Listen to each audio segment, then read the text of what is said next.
एक बार की बात है, गीता और टीना नाम की दो सहेली थी। गीता के पिता एक स्कूल में टीचर थे, जबकि टीना के पिता एक बिजनेसमैन थे। टीना अमीर थी, जबकि गीता गरीब थी। टीना थोड़ी लापरवाह किस्म की लड़की थी, जबकि गीता एक समझदार और अपने काम को सही से करने वाली लड़की थी। कुछ समय के बाद वह दोनों बड़े हुए और एक कॉलेज में पढ़ने लगे। टीना को अपने ही कॉलेज में पढ़ने वाले एक अमीर घर के लड़के से प्यार हो गया और उन्होंने कॉलेज के बाद शादी कर ली। गीता की शादी कॉलेज के बाद मिडिल क्लास के एक सरकारी क्लर्क से हुई। शादी के कुछ सालों के बाद जब गीता रास्ते में सब्जी लेने जा रही थी, तभी उसके पास एक लग्जरी कार आकर खड़ी हुई। उस कार में से टीना उतरी। दोनों ने एक दूसरे का हाल चाल पूछा। गीता ने टीना को अपने घर पर आमंत्रित किया। इसके बाद टीना गीता के घर पर गई। टीना ने गीता के घर और उसकी लोकेलिटी के बारे में कुछ कहना शुरू कर दिया।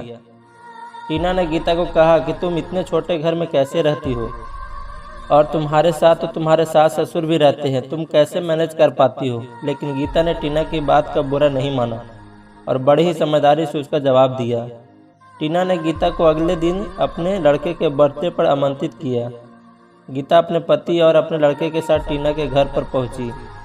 टीना एक अच्छी सोसाइटी में एक बिल्डिंग में एक फ्लैट में रहती थी। टीना ने गीता के सामने अपनी बिल्डिंग और फ्लैट की तारीफ करना शुरू कर दी। गीता ने टीना से जब उसके पति के बारे में पूछा तो उसने कहा कि वह आज अपने बेटे के बर्थडे में नहीं आ पाएंगे क्योंकि वह बिजनेस में बिजी है। थोड़ी देर के बाद उन्होंने बेटे का बर्थडे सेलिब्रेट किया। इसके बाद गीता अपने पति और बच्चे के साथ अपने घर पर वापस लौट आए। कुछ दिनों के बाद शहर में एक बड़ा भूकंप आया, जिसके कारण टीना जिस बिल्डिंग में रहती थी वह भी धराशायी हो गई। जब गीता को इस बारे में खबर लगी तो उसने टीना को फ़ोन किया। टीना ने बताया कि हादसे के वक्त वह बिल्डिंग में नहीं थी, लेकिन अब उनके पास रहने के लिए घर नहीं है। गीता ने अपनी सहेली को जब तक दूसरे घर का जुगाड़ नहीं होता अपने घर में आने के लिए कहा। टीना अपने पति और बेटे के साथ गीता के घर पर गई। गीता ने टीना को दूसरे घर के जुगाड़ होने तक अपने घर में बड़े प्यार के साथ रखा। टीना को गीता के प्यार बर्ताव, उनके परिवार के आपस में मिलजुल कर रहने के रवैयों को देखकर बहुत अच्छा लगा।